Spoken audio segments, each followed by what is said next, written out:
बरोबर. मुंबईच्या वेशीवर असलेला शहापूर हा आदिवासी तालुका, महाराष्ट्राची राजधानी मुंबई आणि देशाची आर्थिक राजधानी मुंबई, या मुंबईची लाईफलाईन म्हणजे शहापूर तालुक्यातून जाणारी पाईपलाईन. आणि संपूर्ण मुंबईला शहापूर तालुक्यातून पाणी पुरवठा होतो. परंतु त्याच शहापूर तालुक्यात आता फेब्रुवारी महिना सुरू झाला आहे. आता गावागावातून टँकरची मागणी या ठिकाणी यायला सुरुवात झाली. म्हणजे फेब्रुवारी महिन्यापासून तर मे एंडिंग म्हणजे पाऊस पडेपर्यंत आमच्या तालुक्याला 45 ते 50 टँकरनी पाणी पुरवठा करायला लागतो. साधारण करोड रुपयाचा दरवर्षी त्या ठिकाणी पाणी पुरवठा शासनाने केला जातो. परंतु एक एक हांड्यासाठी आमच्या माता बहिणींना 2-2, 3-3 किलोमीटर जाऊन एक एक हांडा आणायला लागतो. आणि म्हणून त्या संदर्भात जनतेने मला एक वेळ संधी दिली आणि त्या 2016-17ला भावली ग्रॅव्हिटीची म्हणजे गुरुत्वाकर्षण योजना त्या ठिकाणी मंजूर शासनाकडून करून घेतली. त्यावेळेचे तत्कालीन मुख्यमंत्री देवेंद्रजी फडणवीस साहेब होते. त्यांनी या योजनेला तात्काळ मंजुरी दिली आणि योगायोगाने आजही देवेंद्रजी फडणवीस साहेब हेच या राज्याचे मुख्यमंत्री आहेत. गेले 2022ला या योजनेला कार्यारंभ मिळाला, विविध परवानग्या मिळाल्या, पाणी आरक्षण मिळालं, विविध परवानग्या मिळाल्या. आणि म्हणून आता पाणी आरक्षण मिळाल्यानंतर अनेक ठिकाणी टाक्यांचं काम 90% झालेलं आहे, पाईपलाईनचं काम 75% झालेलं आहे. फक्त ही योजना गुरुत्वाकर्षणाची असल्यामुळे हिला पाणी उचलून घेतलं तर ती गुरुत्वाकर्षण योजना होत नाही.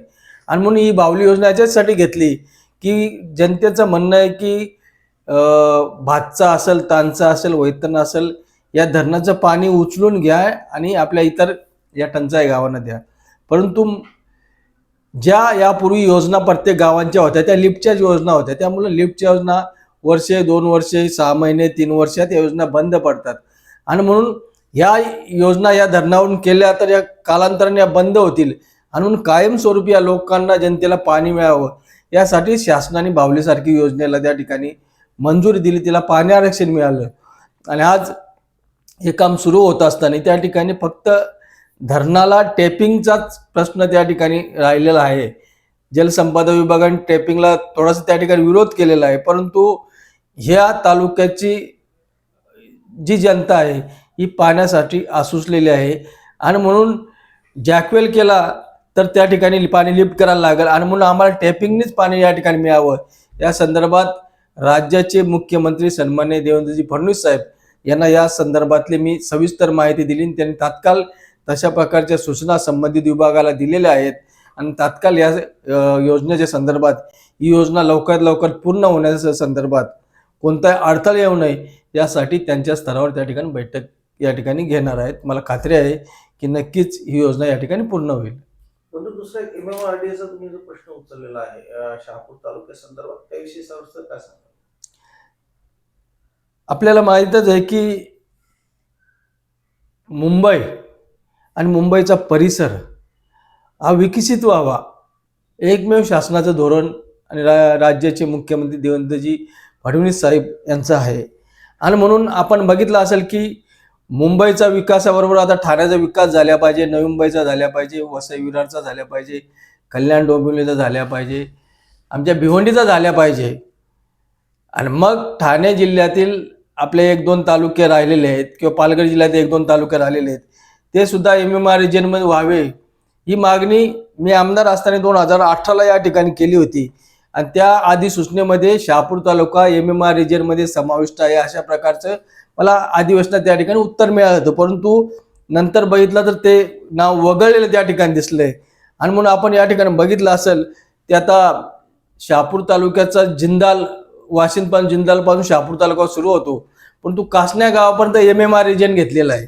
मग त्या ठिकाणचे रस्ते असतील किंवा पूल असतील, कॉन्क्रीटीकरण असेल, हे सर्व MMR रिजनमधून त्या ठिकाणी निधी मिळतो.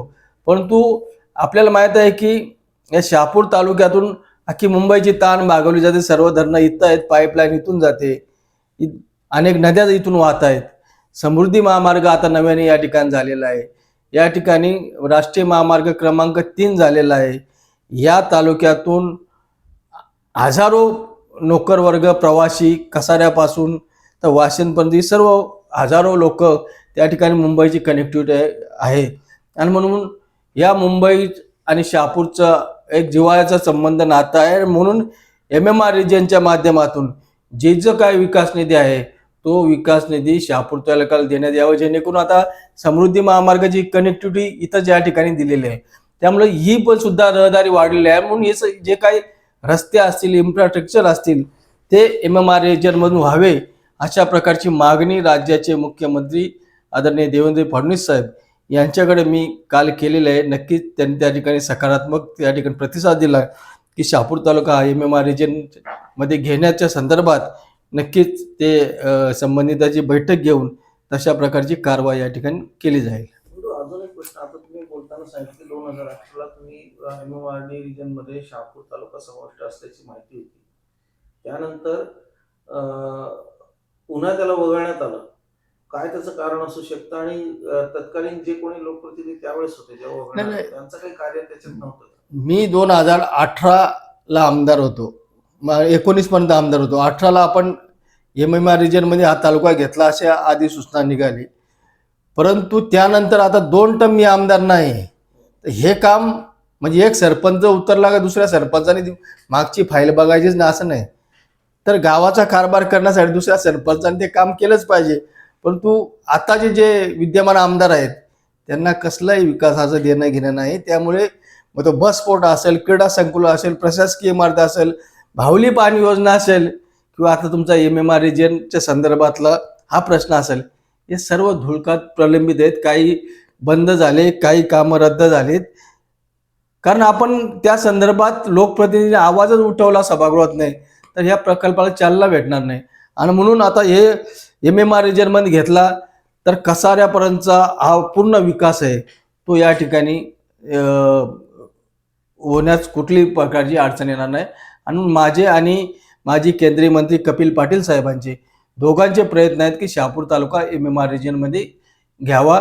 कपिल पाटील साहेबांनी तर मुरबाड आणि शहापूर बरोबर वाडा तालुक्याची सुद्धा MMR रिजनमध्ये घेण्याची मागणी त्या ठिकाणी केलेली आहे.